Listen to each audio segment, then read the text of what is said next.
Hello, everyone. My name is Mark Hummel. Welcome to Mark Hummel's Harmonica Party. And I'm sitting here with a fellow that I've known for quite some time. We first met in Boise, Idaho back in, was it 93? Yeah. Yeah, when his band Fat John and the Three Slims opened the show for us when we were coming through one time at the Blues Good memory. Yeah, well. Wow. You know how I remember all this stuff is who was in the band at the time. And I can never forget who was in that band. That's cool, Because it's got a great story that goes with it. But anyway, John Nemeth has been a very acclaimed both vocalist and harmonica man over the last, 20 years. When did you start recording? I think the first thing I put out was in 1997. Okay, so over 28 years. This is a live record. Right. Yeah, we did a live straight to ADAT. Oh yeah. Yeah. Right. And great engineer in town did it, and we did just one gig, recorded one gig at the Blues Bouquet. Right. Yeah, and put that out, and man, putting that one thing out just branched out into like us going other places and doing gigs other places and doing. Yeah, that's exciting. Mm-hmm. So the first thing I just want to kind of go over with you is just your roots, because right now we're in Yellow Pine, Idaho at the Yellow Pine Harmonica Festival, and both John Nemeth and Jason Ricci are on this festival with us, and I picked them partially because they were both had Idaho roots, especially you. Mm-hmm. And I thought it would be a perfect combination for this festival. And it's turned out to be spectacular so far. And I'm sure tonight's going to be, I'm sure tonight's going to be awesome. So you grew up here. Were you born in Idaho? Born in Boise? Born in Boise. Yeah. And I know your dad's from Romania, is that right? Hungary. Yeah.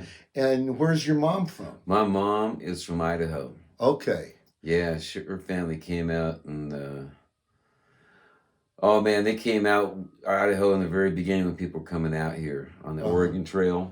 Really? Yeah. Wow. Yeah, she has the original pioneers. Roots way back. Yeah. That's amazing. They've been around these parts for a long time. And so were they farmers? Was that the deal?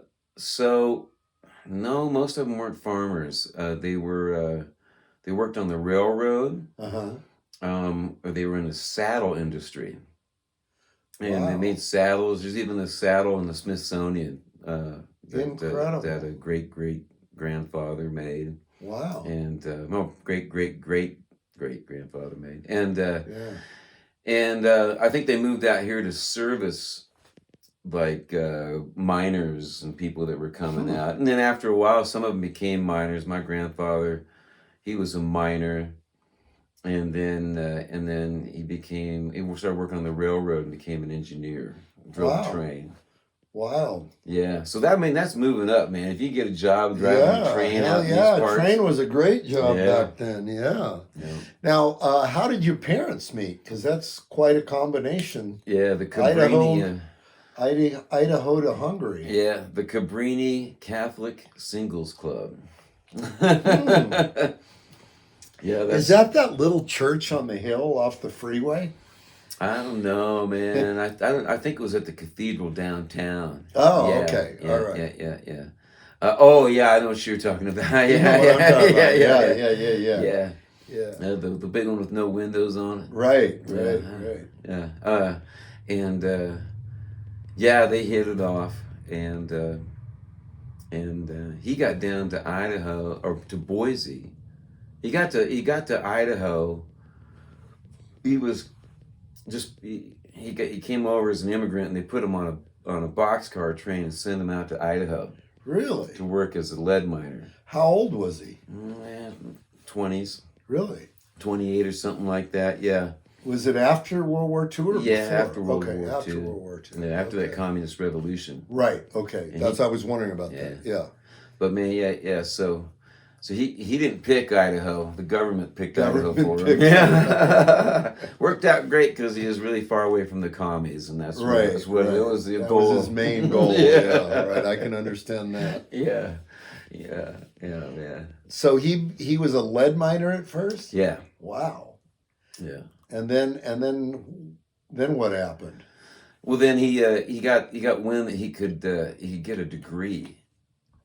Like Eisenhower was offering, if you had, tradesman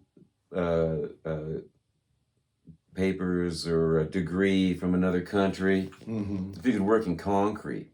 Wow. And he knew concrete, and so he got and he was an engineer, trained to be an engineer in Hungary, and so. He just had to go to the university. He took the test for the graduate test, and he passed the test. And he walked out, and they gave him a degree, and incredible. And boom, right into a job. So he's a lucky guy, man. Yeah. Now, do you have siblings? Mm-hmm. A brother and a sister. Brother and a sister. Okay. Are you the oldest? Or? No, I'm the baby. You're the baby. Okay. Yeah. Right. I'm the accident. Yeah. Accidental success. That happened to my wife too. Yeah. So you've been singing, you said, since you were a kid. Yeah. Yeah. I love to. My father hated rock and roll, and I knew it, and so I'd make fun of the music that he liked. And so, like, he has a huge opera buff and Hungarian folk music. Right. Right. And so, but man, that opera stuff, I would just make fun of the opera stuff, like Bugs Bunny, you know. Yeah, it was great, man. And it pissed him off. He gets so mad. Yeah, so. And now you can sing it. And now I can sing it. Yeah. I wish I could sing in other languages. Yeah. That's the tricky thing about that opera, is you gotta be able to sing in Italian and Spanish and whatever languages they got in opera. I don't know. I never knew what language they were singing in. I think it's a lot of times I think it's Italian. Yeah, it's a beautiful language. I'm pretty sure. Yeah, it's a beautiful language. So you started singing as a kid, and then how did you pick up the harmonica? So there's a picture of me with a harmonica, and I remember this harmonica. I was like 5 years old, and I had a harmonica, and I looked really upset. And I looked like I got the blues, right? And that harmonica disappeared. I think my dad took it. I think my dad didn't like what I was playing. Don't you dare. Yeah. And so then I didn't pick the harmonica up again till I was probably 14 years old. And that's really when I wanted to learn to play it. And I didn't even happen into harmonica because it was my first choice instrument. I didn't even want to play an instrument at the time. I just wanted to sing. Right. And we were doing these long gigs at these honky tonks. Right. Where I was just singing, and the guitar player said, "Hey man, I know you can play some piano, man. Why don't you go buy a piano and figure out how to play piano on these gigs, Right. And I'm like, okay.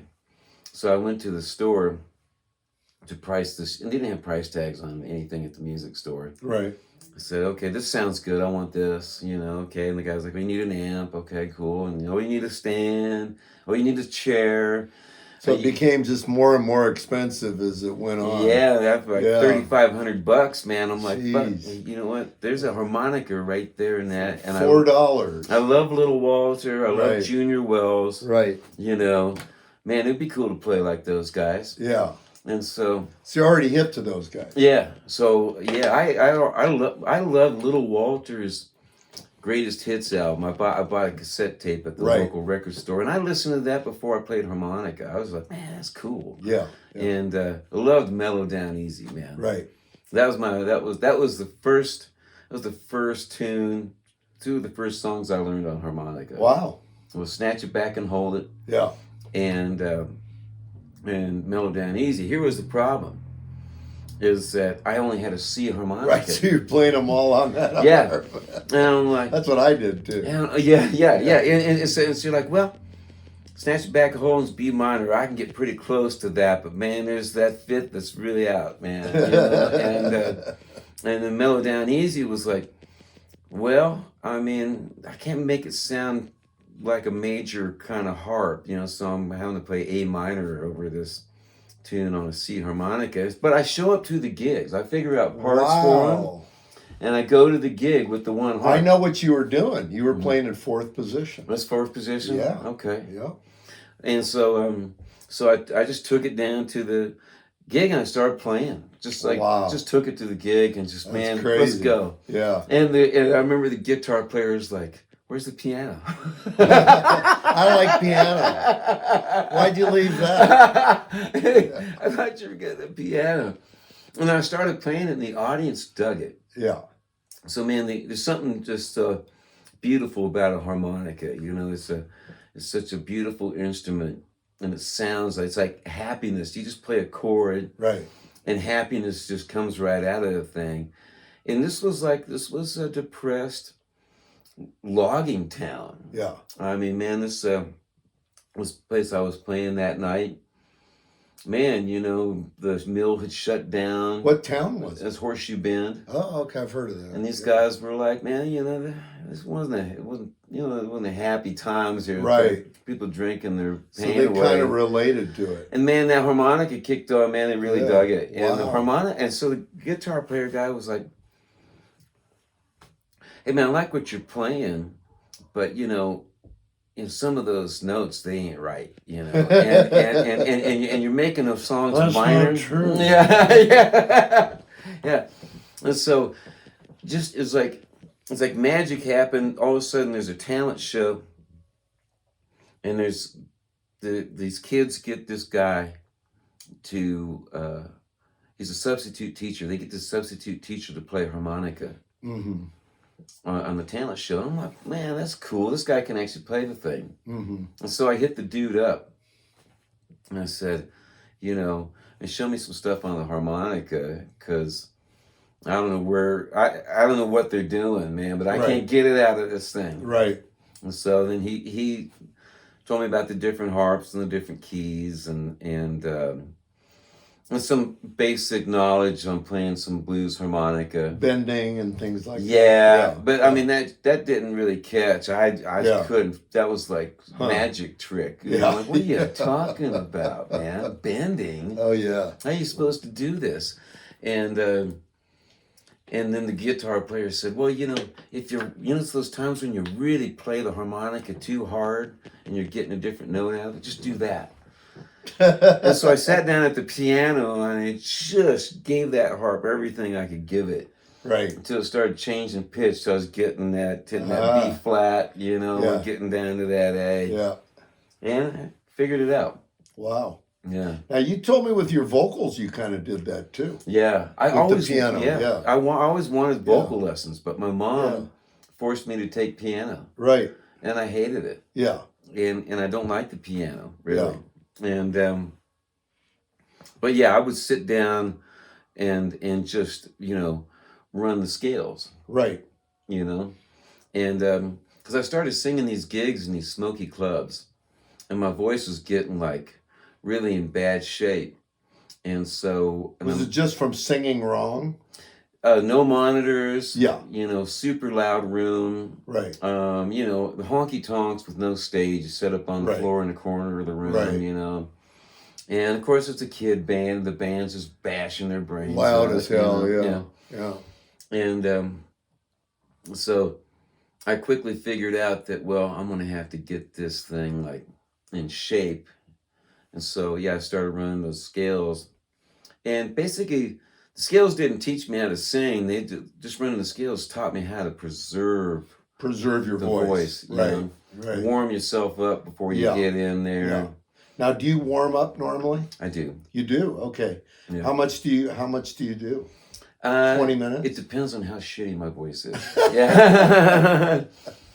I warm it up till it's ready. Well, that's good. That's great. That's a great discipline. Yeah. I used to do that, and then I got real lazy. Once I got on the road, it was like, I got lazier and lazier. Well, you got a band that could probably allow you to be lazy. When you got a band that's got your dynamics, right? And you'll work. It won't be that much work when you got your band and you're doing your thing. I've noticed the other thing is picking songs in the lower registers in the beginning seems to make a big difference. Dude, I always used to do that. When I had to do those long gigs. Yeah. Because by doing that, you're kind of like, you're resting it until you get warmed up. Yeah. Yeah, that's money. That's a good way to do it. But yeah, I mean, 3-hour gigs, man. A 3-hour gig's a long gig when you're doing 3 1-hour sets. Oh yeah, and you're playing, you know, blues, you know, like really hitting it. Yeah. Yeah. You got to really, it's one of those things where you really have to know how to, you have to be singing somewhat properly to be able to pull that off. Yeah. And I learned quickly without a monitor. Yeah. That it's that's amazing. I remember you didn't use monitors. I was like, and it was weird. And when I first started, then I started using monitors, and then I started getting lazy. Man, because you can make shit really happen with your amplification that you couldn't. I mean, think about the harmonica without amplification. I mean, yeah. The thing's a goner. Yeah. No, you can't. You basically are in DeFord Bailey mode or Jazz Gillum mode. Oh, just cutting, slicing, and dicing ears. It's got to be all high end stuff to make it even work. Yeah. True. I love that stuff. So basically, I met you in '93, and then I think I got a hold of you, and I can't remember, it was through Jimmy Molyneux or somebody hooked us up when Molyneux was playing with me, and you hooked me up with some gigs in Boise. Oh, cool. Yeah, I don't even remember where it was, but there were a couple little clubs you got me some gigs. Yeah, there's a bunch of little clubs around. And then next time I saw you was in Seattle, and you said it, and your voice had just gone through the stratosphere. Oh, yeah. And I was like, wow, this guy really got it together, man. And yeah, I started touring. Right. And when I started touring, that meant I wasn't in that trap of my Sunday, Monday, Tuesday, Wednesday, Thursday, Friday, Saturday gigs. You know, same old smoky clubs and stuff. Right. Start touring around. And so then there's more time off. Right. When I had time off, I could start writing some music. Right. And resting my voice. And that's when, I was just overworked. Yeah. Man, that's that'll do it, man. Yeah. Now, when you were doing the nights, the 4 or 5 nights in a row in Boise, were you doing all kinds of different styles? No, I was playing traditional blues. It was all traditional blues. Okay, but I know at one point you said you were doing like Nat King Cole kind of stuff. Yeah. So when was that? So when 9/11 happened, like that changed, like local club scenes all around the country. Right. People weren't going to bars. Right. Everyone was made to feel really sad about what happened. Right. And don't celebrate, don't have a good time. Right. You know, more in this situation, you know. Yeah. And all of a sudden, you know, instead of getting 250, 300 people out on a Monday night, there's 50 people. Right. And so, then you've got those same 50 people that come to see you every night. Then you realize you have 50 people that will see you almost every night of the week in one town. Yeah. And so, you know, they want to hear some different music. Right. Because all of a sudden you start losing some of them. Okay, so I'll try something different. Right. And I always wanted to give this a shot. Because I heard a Nat King Cole Trio album, and it blew my mind. Same thing the way Little Walter blew my mind. It's like, this is just magical. I mean, there's something about this music. And I'd sing along with it. And it's like, man, this is just, I like singing along with Nat King Cole. And then I was running a jazz jam. Because the Sunday night band got fired, and they were looking for somebody else. So they asked me to do a jazz jam. The club asked me to do a jazz jam. Right. Did you have any idea what to do? Yeah, I mean, I knew about jazz, and I love singing it. Right. And I always love singing jazz. I've been singing jazz as long as I've been singing blues. Right. And when you say jazz, are you talking like Tony Bennett, Sinatra, Nat Cole? What exactly are you talking Johnny Hartman. Oh, okay. And Chet Baker. You're talking serious jazz stuff. Yeah, the real cats. I mean, I loved all the crooners, man. Yeah. But that Nat King Cole to me was this super heavy cat Yeah. that made it to the top. Yeah, I agree. Yeah. Louis Armstrong. And they didn't even know he sang at first. Yeah. Yeah, well, I didn't know that, man. Yeah, they Wow. thought he was just a piano player. And he was an awesome piano player. Yeah.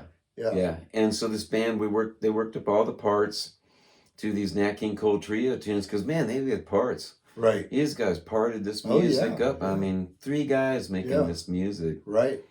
And so we started doing that, and boom, that was as big a success as the blues stuff I was Wow. doing in town. So What a trip. So my Wednesday, Thursday gigs became jazz gigs. So then I did blues Monday, Tuesday, and then jazz Wednesday, Thursday.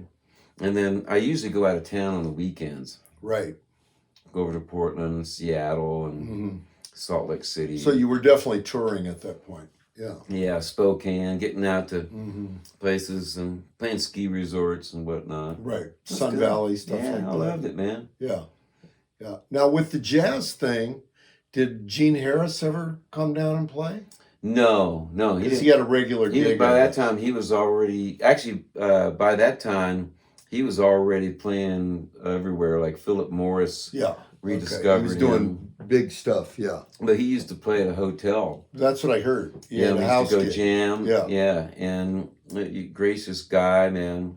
He played my brother-in-law's parents' funeral. That's right. Yeah. And man, it's one of the greatest shows I've ever heard in my That's life. incredible, man. yeah. And the guy. So was there a jazz scene in Boise? Yeah, there was a jazz There scene. must have been if he lived here. There must have been something. There was it's interesting. Boise was a place where it had a lot of people from everywhere that came in there. It's the capital city, and but there's like folk artists that lean jazz, like Rosalie Sorrells. I've heard of her. Yeah. And then there were big bands in town too. Big bands, regular like Basie, Ellington to Lawrence Wilk. Right. It was a big music town. I mean, it was a pretty regular stop for most. man, yeah. Yeah. And so there's just so much talent and so many venues, and the music fans, they liked all kinds of music, and there were a lot of great jazz guys that came out of Boise. And I think, when you get to witness the communication of Gene Harris, Right. I mean, man, that's a world class. Yeah. Totally world class. Yeah. I mean, he's playing performing arts centers for Sure. 4,000, 5,000 people at a pop, Sure. So when you get to witness a cat like that, and all the older guys that played with him in town. I mean, there were guys that were good enough to play with Gene Harris. Must have been. Yeah. Well, wasn't the Three Sounds from Boise? I don't know where they were from. I think they may have been. I don't know. I know Paul Revere, Oh, right. and- I remember hearing about that. Yeah, he's another guy. So I used to see him. He'd come to town. He would Right. rock, man. That was a Wow. rock band. Yeah. That's You what I've know? heard. I mean, they come Yeah. to town, and man, that is a rock and roll show, man.